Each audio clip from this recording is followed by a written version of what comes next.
Very good evening. ನೋಡಿ, you P S C ಅಂತ ಬಂದಾಗ ಜನರಲ್ ಸ್ಟಡೀಸ್ 1, 2, 3, 4 ಓದ್ತಾ ಇರ್ತೀವಿ. ನಮಗೆಲ್ಲರಿಗೂ ಗೊತ್ತು, ಅದರದ್ದೇ ಆದಂತಹ ಆಂಶಿಕ ವಿವರಣೆ ಜನರಲ್ ಸ್ಟಡೀಸ್ 1ಗೆ ಬೇರೆ ಇದೆ, ಜನರಲ್ ಸ್ಟಡೀಸ್ 2ಗೂ ಬೇರೆ ಇದೆ, 3ಗೂ ಬೇರೆ ಇದೆ, 4ಗೂ ಬೇರೆ ಇದೆ.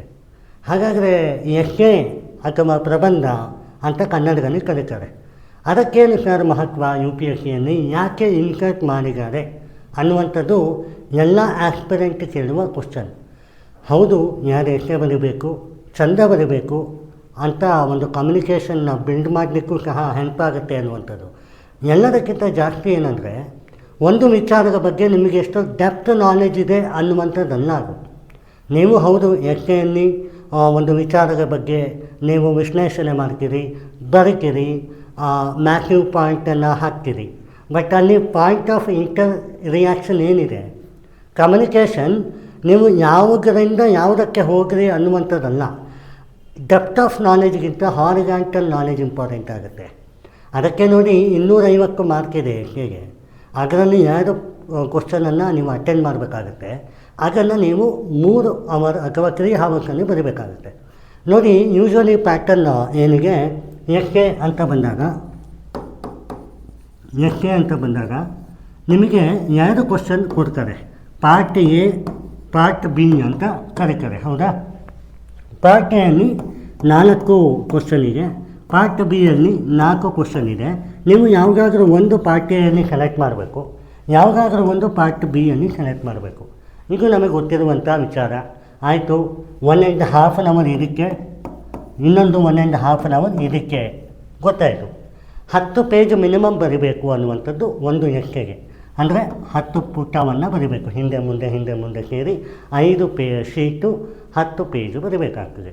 ಈಗ ನೋಡಿ, ಏನಿಗೂ 2015ರಿಂದ 2020ರವರೆಗೂ ಡೈರೆಕ್ಟಾಗಿ ಕೊಡ್ತಾಯಿದ್ರು. ಯಾವುದಾದ್ರೂ ಸೋಷಲ್ ರೀಜನ್ ಆಗಿರ್ಬೋದು, ವುಮೆನ್ ಆಗಿರ್ಬೋದು, ಸೈಬರ್ ಸೆಕ್ಯುರಿಟಿ ಆಗಿರ್ಬೋದು, ಬಾರ್ಡರ್ ಸೆಕ್ಯುರಿಟಿ, ಎಕಾನಮಿ, ಪಾವರ್ಟಿ ಅಥವಾ any social issue like education, hunger, ಆ ಥರದ್ದು. ಬಟ್ ಈಗ ಏನು ಮಾಡಿದೆ, ಪಾರ್ಟ್ ಬಿಯಲ್ಲಿ ನಮಗೆ ಅವಾಗಲೂ ಸಹ ಎಥಿಕ್ಸ್ ಕ್ವಶನ್ ಇತ್ತು. ಅಂದರೆ ಈಗ how willingness should be maintain ಅಂತ ಆಗಲಿ, ಅಥವಾ ಮಹಾತ್ಮ ಗಾಂಧಿಯವರ ಕೋಟ್ ಆಗಲಿ, ಅಹಿಂಸಾ ಪರಮೋ ಧರ್ಮಃ ಅನ್ನುವಂಥದ್ದು, ಅಥವಾ ಜಗ್ಗೇಶ್ ಬೈ ದ್ವಾಪ ಅನ್ನುವ ಬುದ್ಧನ ಕೋಟ್ ಆಗಲಿ, ಆ ಥರದ್ದು ಇಲ್ಲಿತ್ತು. ಇಲ್ಲಿ ನಿಮಗೆ ಕಾಣ್ತಾ ಇದ್ದರು ಸೆಕ್ಯುರಿಟಿ, ಎನ್ವಿರಾನ್ಮೆಂಟ್ ಅಥವಾ ಯಾವುದಾದ್ರೂ ಒಂದು ನಿಮಗೆ ಗೊತ್ತಿರುವ ಟಾಪಿಕ್. ಯೂಶ್ವಲಿ ಏನಾಗ್ತಿತ್ತು, ಯು ಪಿ ಎಸ್ ಸಿ ಆಸ್ಪಿರೆಂಟಿಗೆ ಎಸ್ಸೆ ಅನ್ನುವಂಥದ್ದು ಒಂದು ಕೇಕ್ ವಾಕ್ ಆಗ್ತಾಯಿತ್ತು ಆಗ. ಯಾಕೆ ಅಂದರೆ ಜನರಲ್ ಸ್ಟಡೀಸ್ 1, 2, 3 ಅಲ್ಲಿ ಏನು ಓದಿರ್ತೀರಿ ಅದೇ ಇಲ್ಲಿರ್ತಿತ್ತು. ಆದರೆ ಈಗ ಜನರಲ್ ಸ್ಟಡೀಸ್ 1, 2, 3 ಅಲ್ಲಿ ಏನು ಓದಿದ್ದೀರಿ ಅದನ್ನು ಬರೀಬೋದು ಹೊರತು ಕ್ವಶನ್ ಎಥಿಕಲ್ ಫಾರ್ಮೇಟಲ್ಲಿ ಕೊಡ್ತಾ ಇದ್ದಾರೆ. ಏನಿಗೂ ಸರ್ ಎಥಿಕಲ್ ಫಾರ್ಮೇಟ್ ಅಂದರೆ, ಈಗ ನೀವು ಜನರಲ್ ಸ್ಟಡೀಸ್ 4 ಓದಿದ್ದೀರಿ, ಅದರಲ್ಲಿ ಪಾರ್ಟ್ ಎ ಮತ್ತು ಪಾರ್ಟ್ ಬಿ ಇದೆ. ಕೇಸ್ ಸ್ಟಡಿ ಬಿಟ್ಟು ಮಾತಾಡೋದಾದರೆ what is empathy, what is trust, how universal brotherhood will be hamper, ಈ ಥರದ ಕ್ವಶನ್ಗಳನ್ನು ನೋಡ್ತೀರಿ. ಪಬ್ಲಿಕ್ ಆಫೀಸಲ್ಲಿ ಹೇಗಿರಬೇಕು, ಹಾನೆಸ್ಟಿ ಅಂದರೆ ಏನು ಅನ್ನುವಂಥದ್ದು. ಇಲ್ಲಿ ನೋಡಿ, ಆ್ಯಟಿಟ್ಯೂಡ್ ಅಂದರೆ ಏನು ಅನ್ನುವಂಥದ್ದು ನೋಡಿದ್ದೀರಿ. ಇಲ್ಲಿ ನಿಮಗೀಗ 2020 ಆನ್ವರ್ಡ್ಸ್ ನೀವು ನೋಡೋದಾದರೆ ಈ ಒಂದು ಸಬ್ಜೆಕ್ಟನ್ನು ಎಥಿಕ್ಸ್ ಕ್ವಶನ್ ಥರ ಬರುತ್ತೆ, ಇನ್ನೂ ಬರುತ್ತೆ. ಅದು ಕೋರ್ಟ್ ಮೂಲಕ ಬರ್ಬೋದು, ಅಥವಾ ಯಾವುದಾದ್ರೂ ಒಂದು ಇಂಡೈರೆಕ್ಟಾಗಿ ತೊಗೊಳ್ಳುವಂತಹ ನಿರ್ಧಾರಗಳನ್ನಾದರೂ ಬರ್ಬೋದು. ಸೊ ಈಗೇನಾಗುತ್ತೆ, ಅದನ್ನು ಅನಾಲಿಸಿಸ್ ಮಾಡೋದು ಕಷ್ಟ. ಎಕ್ಸಾಂಪಲ್ ನಾನು ಹೇಳಿದೆ ನಿಮಗೆ, ಈಗ ಅಹಿಂಸಾ ಪರಮೋ ಧರ್ಮಃ ಅಂತ ಒಂದು ಕಾನ್ಸೆಪ್ಟ್ ಇದೆ, ಅದನ್ನು ಬರ್ಗ್ರಿ ಅಂತಿದ್ರು. ಇದು ಒಂದು ಕ್ವಶನ್, ಅಹಿಂಸೋ ಪರಮೋ ಧರ್ಮಃ, ಆಯಿತಾ? ಈಗ ನಮಗೆ ಗೊತ್ತಿರೋ ಅಹಿಂಸೋ ಪರಮೋ ಧರ್ಮಃ ಯಾರು ಹೇಳಿದ್ದು ಅನ್ನುವಂಥದ್ದು ನಮಗೆ ಗೊತ್ತಿದ್ರೆ ಸಾಲೋಗಿಲ್ಲ. ಅಹಿಂಸೆ ಅಂದರೆ ಏನು, ಪರಮೋ ಅಂದರೆ ಏನು, ಧರ್ಮ ಅಂದರೆ ಏನು, ಅಥವಾ ಜಗ್ಗೇಶ್ ವಿಲ್ ಬೈ ಡ್ರಾಪ್ ಅಂತ ಇನ್ನೊಂದು ಕ್ವಶನ್ ಇದೆ. ಜಗ್ಗೇಶ್ ವಿಲ್ ಬೈ ಡ್ರಾಪ್ ಯಾಕಾಗಿ ಈ ಕ್ವಶನನ್ನು ಕೊಟ್ಟಿದ್ದಾರೆ ಅನ್ನುವಂಥದ್ದನ್ನು ಗೊತ್ತಿಲ್ಲ ಅಂದರೆ ಹೋಲ್ ಎಸ್ಸೆಯಲ್ಲಿ ಏನು ಬರೆಯೋಕ್ಕಾಗುತ್ತೆ ಅನ್ನುವಂಥದ್ದು ಸ್ಟೂಡೆಂಟಿನ ಒಂದು ಭಾವನೆ. ಅದಕ್ಕೆ usually before going to mains ಏನಿಗೆ ಎಸ್ಸೆಯನ್ನು ಪ್ರಾಕ್ಟೀಸ್ ಮಾಡಬೇಕು ನಂಬರ್ ಆಫ್ ಟೈಮ್ಸ್ ಅಂತ ಹೇಳ್ತಾರೆ. ಈಗ ನೋಡಿ, ಇದು ಈಗಿನ ಅಂತ ಕೇಳುವಾದರೆ ಈಗಿನ, ಕಷ್ಟನ ಕೇಳುವ ಕಷ್ಟ. ಯಾವಾಗ ಈಸಿ ಆಗುತ್ತೆ ಅಂತಂದರೆ ನಂಬರ್ ಆಫ್ ಟೈಮ್ ಬರಿಬಾರ್ದು, ವಿಜುವಲ್ ಮಾಡಬೇಕು. ಯಾಕೆ ಅಂದರೆ ಈಗ ಎಸ್ಸೆಯಲ್ಲಿ ಏನಿದೆ, ನಂಬರ್ ಒನ್ ಒಂದು 10 ಪೇಜ್ ಅಂತ ಇಟ್ಕೊಳ್ಳಿ. ಈಗ ಒಂದು ಪೇಜ್ 8 10 ಈಕ್ವಲ್ 10 ಪೇಜಸ್, ಹೌದಾ? ಒಂದು ಪೇಜಿದು ಅಲ್ವಾ, ಇಂಟು 10 ಪೇಜಸ್. ಈಗ ಈ ಥರದ 10 ಪೇಜಸ್ಸಲ್ಲಿ ಏನು ಬರೀತೀರಿ? ಫಸ್ಟು ಅದಕ್ಕೆ ಅಬ್ರಿವೇಷನ್ ಬರೀತೀರಿ, ಕಂಜಂಕ್ಷನ್ಸ್ ಬರೀತೀರಿ ಅನ್ನುವಂಥದ್ದು. ಈ ಒಂದು ನಾವೊಂದು ಸೆಷನ್ ಯಾಕೆ ಇಟ್ಟಿದ್ದೀವಿ ಅಂತಂದರೆ ಹೇಗೆ ಬರೀಬೇಕು ಅನ್ನುವಂತಹ ಒಂದು ಮಾದರಿ ವಿಶ್ಲೇಷಣೆ. ಈಗ ನೋಡಿ, ಒಂದು ಎಸ್ಸೆ ಯೂಶಲಿ ಒಂದು ಕ್ವಶನ್ ಕೊಟ್ಟಾಗ ಅಹಿಂಸೋ ಪರಮೋ ಧರ್ಮ ಅಂತ ಕೊಟ್ಟಾಗ ನಿಮಗಾಗಿ ಏನು ಅಂತ ಗೊತ್ತಿರಬೇಕು ಮೈನಾಗಿ. ಅದು ಕೆಲವರಿಗೆ ಈಗ ಗೊತ್ತಿರೋದಿಲ್ಲ, ಎಷ್ಟೋ ವ್ಯಕ್ತಿಗಳಿಗೆ ಈ ಕೊಟೇಶನ್ನೇ ಗೊತ್ತಿರೋದಿಲ್ಲ.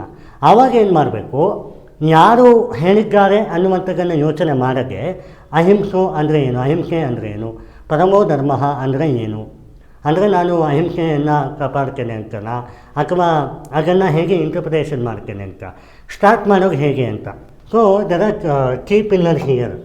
ಏನಂತಂದರೆ ಈಗ ನೋಡಿ, ಒಂದು ಎಸ್ಸೆ ಬರೀತೀರಿ. ಆ ಎಸ್ಸೆಯಲ್ಲಿ ಫಸ್ಟು ಅಹಿಂಸೋ ಪರಮೋ ಧರ್ಮ ಅಂತ ಇದ್ದರೆ ಫಸ್ಟ್ ನೀವು ನಂಬರ್ ಆಫ್ ಟೈಮ್ಸ್ ಬರಿಬೋದು. ಅಂದರೆ ಒಂದು ಥರದ ರೀತಿ ಇನ್ನೊಂದು ಥರದ ರೀತಿಯಾಗೂ ಬರಿಬೋದು. ಈಗ ನಾನು ನಿಮಗೆ 2-3 ಎಕ್ಸಾಂಪಲನ್ನು ಕೊಡ್ತೀನಿ. ಒಂದು ಎಕ್ಸಾಂಪಲ್ ಜೊತೆಗೆ ಅಹಿಂಸೋ ಪರಮೋ ಧರ್ಮ. ನಾವು ಬುದ್ಧನ ಹತ್ರ ಹೋಗಬೇಕು. ಬುದ್ಧ ಅವರು ಅಹಿಂಸೆಯನ್ನು ಎತ್ತಿ ಹಿಡಿದಿದ್ದಾರೆ. ಜೈನಿಸಮ್ ಫಿಲಾಸಫಿ ಅಂತೂ ಅವರ ತತ್ವಗಳ ಸಿದ್ಧಾಂತಗಳಲ್ಲೇ ಇದೆ.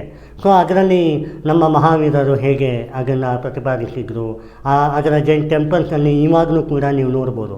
ಬನವಾಸಿ ಅದರಲ್ಲೆಲ್ಲ ನೋಡ್ಬೋದು ನೀವು. ಅದನ್ನು ನೀವು ಕೋಟ್ ಮಾಡ್ಬೋದು. ಅದನ್ನು ಕೋಟ್ ಮಾಡಿ ಅಹಿಂಸೋ ಪರಮೋ ಧರ್ಮ ಅಂದರೆ ಏನು ಅನ್ನುವಂಥದ್ದನ್ನು ಹೇಳ್ಬೋದು. ಇಲ್ಲ, ನಿಮಗೆ ಯಾವುದಾದ್ರೂ ಒಂದು ಇನ್ಸಿಡೆಂಟ್ ಗೊತ್ತಾಯಿತು.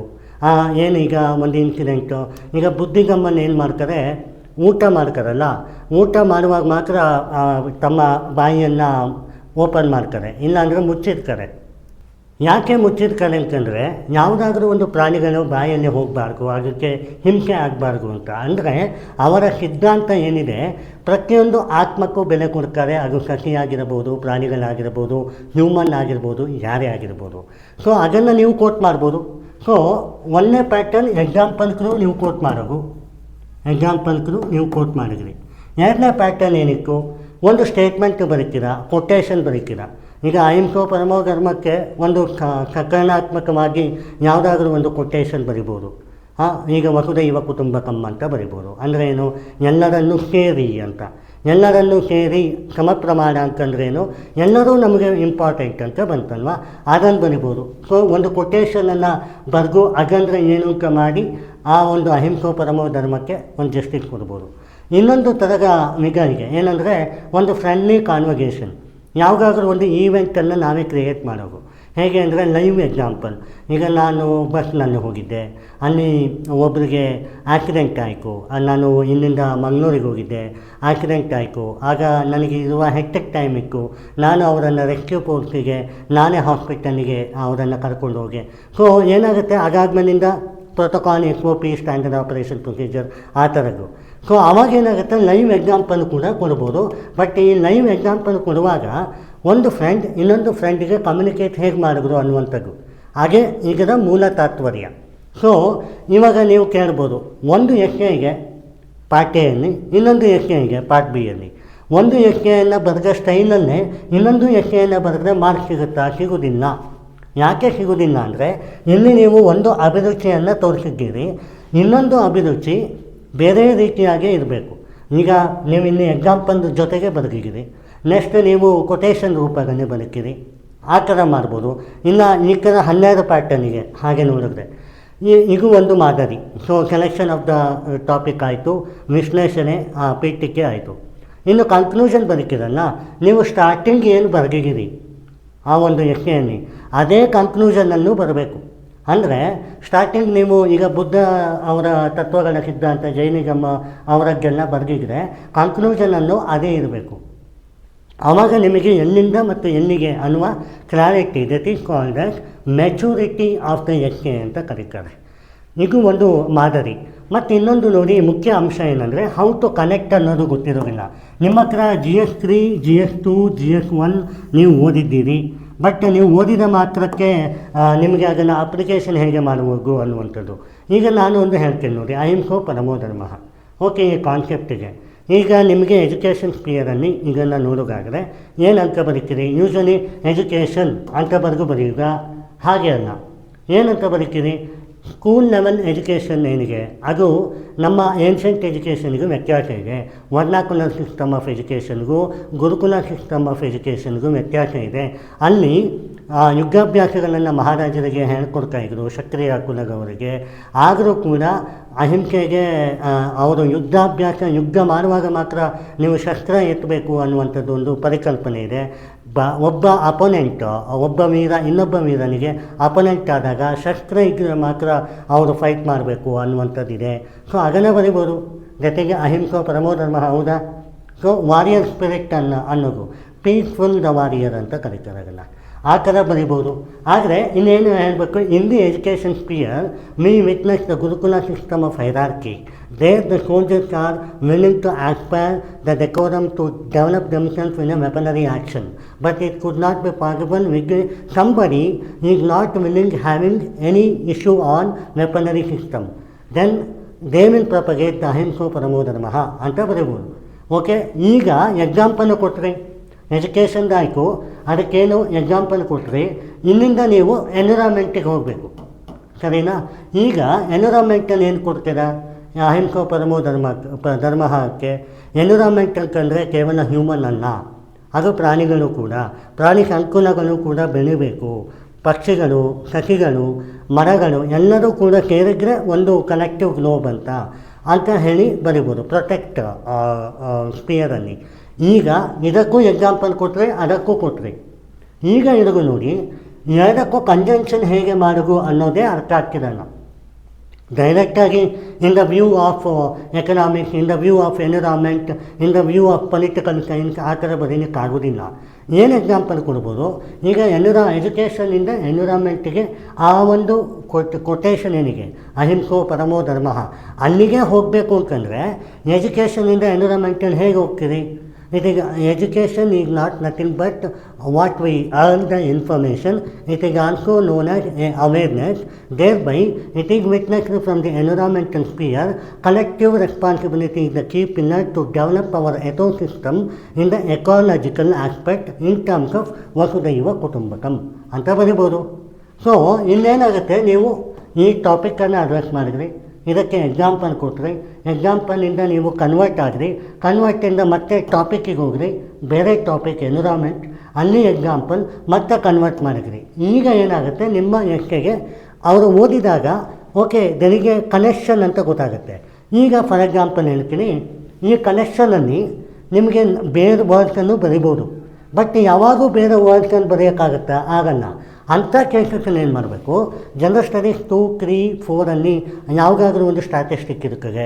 ಈಗ 1.5 ಡಿಗ್ರಿ ಸೆಲ್ಸಿಯಸ್ ರೈಸ್ ಆಯಿತು, ಹಿಮಾಲಯ ಡಿಪ್ಲಿಕೇಶನ್ ಆಯಿತು 25 ಡಿಗ್ರಿ ಸೆಲ್ಸಿಯಸ್ಸು, ಫಿಶ್ ಡಿಪ್ಲಿಕೇಶನ್ ಆಗಿದೆ, so depletion of the fisheries ಇದೆ, ಎಷ್ಟು ಪರ್ಸೆಂಟಿಗೆ? 32% ಇದೆ. ಅದನ್ನು ನಾವು ಬರಿಬೋದು, ಹೌದಾ? 32% ಅದಕ್ಕೂ ರೈಟ್ಸ್ ಇಲ್ವಾ? ಜೀವನ ಮಾಡಲಿಕ್ಕೆ ಅದಕ್ಕೂ ರೈಟ್ಸಿಗೆ, ಫಿಶ್ಶಿಗೂ. ಅದನ್ನು ನೀವು ಬರೀತಾ ಎಕ್ಸಾಂಪಲ್ ಕೊಡ್ಬೋದು. ಸೊ ಯಾವಾಗ ನಿಮ್ಮ ಕಾಂಪ್ರಹೆನ್ಸಿವ್ ಇಂಟ್ರಡಕ್ಷನ್ ಇದೆ, ಅದನ್ನು ಯಾವ ರೀತಿ ಬರೆದ್ರಿ ಮತ್ತು ನಿಮ್ಮ ಕನ್ಕ್ಲೂಷನಲ್ಲಿ ಯಾವ ರೀತಿ ಫಸ್ಟಿಗೇನು ಅಡ್ರೆಸ್ ಮಾಡಿದ್ರಿ, ಲಾಸ್ಟಲ್ಲೂ ಅದೇ ಇಕ್ಕ ಅನ್ನುವಂಥದ್ದು. ಮತ್ತು ಇಲ್ಲಿ ಪೆಸ್ಟಲ್ ಅಪ್ರೋಚ್ ಅಂತಾರೆ. ಇದನ್ನು ಪೆಸ್ಟಲ್ PESTEL ಅಂದರೆ ಪೊಲಿಟಿಕಲ್, ಎನ್ವಿರಾನ್ಮೆಂಟ್, ಎಜುಕೇಷನಲ್ ಮತ್ತು ಟೆಕ್ನಾಲಜಿಕಲ್, ಲೀಗಲ್ ಅಂತ. ಇನ್ನೂ ಕೂಡ ನೀವು ಸೈಕಲಾಜಿಕಲ್ ಆಸ್ಪೆಕ್ಟ್ ಬರಿಬೋದು, ಸೋಷಲಾಜಿಕಲ್ ಕಂಡೀಷನ್ ಬರಿಬೋದು. ಹಾಗೆ ಇನ್ನೊಂದು ಮೆಥಡಿಗೆ ಏನು ಗೊತ್ತಾ, ಜನರಲ್ ಸ್ಟಡೀಸ್ 1 ಟಾಪಿಕ್ ಏನು? ಹಿಸ್ಟಾರಿಕಲ್ ಆಸ್ಪೆಕ್ಟ್ ಬರಿಬೋದು. ಯಾವ ರೀತಿ? ಈಗ ನಮ್ಮ ಇವರಿದ್ದಾರೆ ಅಶೋಕ, ಅವರು ಹೀಗೆ ಗ್ರೇಟ್ ವಾರಿಯರ್ ಅಂಟಿಲ್ ಹಿ ಫಾಟ್. ಕಳಿಂಗ ಯುದ್ಧ ಆಗುತ್ತೆ ಒಡಿಸ್ಸಾದಲ್ಲಿ, ಈಗಿನ ಒಡಿಸ್ಸಾ, ಆಗಿನ ಕಳಿಂಗ ಯುದ್ಧ ಆದಮೇಲೆ ಅವರು ಬೌದ್ಧ ಧರ್ಮಕ್ಕೆ ಸ್ವೀಕಾರ ಮಾಡ್ತಾರೆ, ನನಗೆ ಯಾವುದೇ ಯುದ್ಧ ಬೇಡ ಅಂತ. ಸೊ ಅಹಿಂಸೋ ಪರಮೋ ಧರ್ಮ ಬಂತ, ಆ ಒಂದು ಎಕ್ಸಾಂಪಲ್ ಕೊಡ್ಬೋದು. Historical prosperity. ಅದಾದಮೇಲೆ ನೆಕ್ಸ್ಟ್ ಪೋಸ್ಟ್ ಇಂಡಿಪೆಂಡೆನ್ಸ್ ಬರ್ಬೋದು. Unity of India, statue of unity ಯಾರು?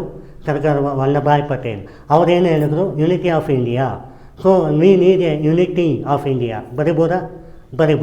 ನೆಕ್ಸ್ಟ್ ಬನ್ನಿ ಸೊಸೈಟಿಯಲ್ಲಿ ಈಕ್ವಲ್ ಜಸ್ಟಿಸ್ ಅಂತ ಬರ್ತದೆ.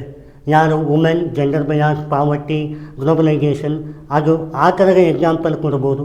ಪ್ರೈವೇಟೈಸೇಷನಲ್ಲಿ ಬರ್ಬೋದು. ನಮ್ಮ ರತನ್ ಟಾಟಾ ಅವರ ಎಕ್ಸಾಂಪಲ್ ಕೊಡ್ಬೋದು. ರತನ್ ಟಾಟಾ ಅವರಿಗೆ ಪರ್ಸ್ನಲ್ ಕೇರ್ ಮಾಡಲಿಕ್ಕೆ ಒಬ್ಬ ಹುಡುಗ ಇದ್ದ. ಹೀಗ್ very ಒಬೆ and lovely for the pet dogs. ಅವನು ಒಂದು ಡಾಗನ್ನು ರೆಸ್ಕ್ಯೂ ಮಾಡಿದ. ಅವನ ಹೆಸರು ಶಂತನು ಅಂತ. ಹೀಗೆ ನೇಮ್ ಇಸ್ ಶಂತನು. ಅದಾದಮೇಲೆ ಈಗ ವೆರಿ ಕ್ಲೋಸ್ ಅಸೋಸಿಯೇಟ್ ಆದರು ಯಾರಿಗೆ, ನಮ್ಮ ರತನ್ ಟಾಟಾ ಅವರಿಗೆ. ಆ ಒಂದು ಎಕ್ಸಾಂಪಲನ್ನು ನೀವು ತೊಗೊಂಡು ಬರೀಬೋದು. So it is also a innovation, how to produce yourself in the way it demands. ಏನಾಗುತ್ತೆ, ಎಸ್ಸೆ ಅಂತ ಬಂದಾಗ ಇದೇ ಬರಿಬೇಕು ಅದೇ ಬರಿಬೇಕು ಅಂತ ಇಲ್ಲ, ಬಟ್ ಹೇಗೆ ಬರಿಬೇಕು ಅನ್ನುವಂಥದ್ದಿದೆ. ಹೇಗೆ ಬರಿಬೇಕು ಅನ್ನುವಂಥದ್ದನ್ನು ನೀವು ನೋಡ್ಕೊಂಡ್ರೆ it will be all right. And ಈಗ ನೋಡಿ, ಟೆಕ್ನಾಲಜಿಕಲ್ ಆಸ್ಪೆಕ್ಟ್ ಬನ್ನಿ, ಸೈಬರ್ ಕ್ರಾಫ್ಟ್ ಆ್ಯಕ್ಟಿಗೆ. ಆದರೆ ಇದರಿಂದ ಬೂನು ಇದೆ, ಬ್ಯಾನು ಇದೆ. ಎಷ್ಟೋ ಜನ ಪಬ್ಜಿಗಳನ್ನ ಆಡ್ತಾರೆ. ಮೊಬೈಲ್ ಕೊಡ್ತಿಲ್ಲ ಅಂದರೆ ತೀರೋಗುವ ಕಾರ್ಯಕ್ರಮಗಳು ಇದೆ ಸ್ಟೂಡೆಂಟ್ ಸೂಸೈಡ್ ಅನ್ನುವಂಥದ್ದು. So that is not a good practice.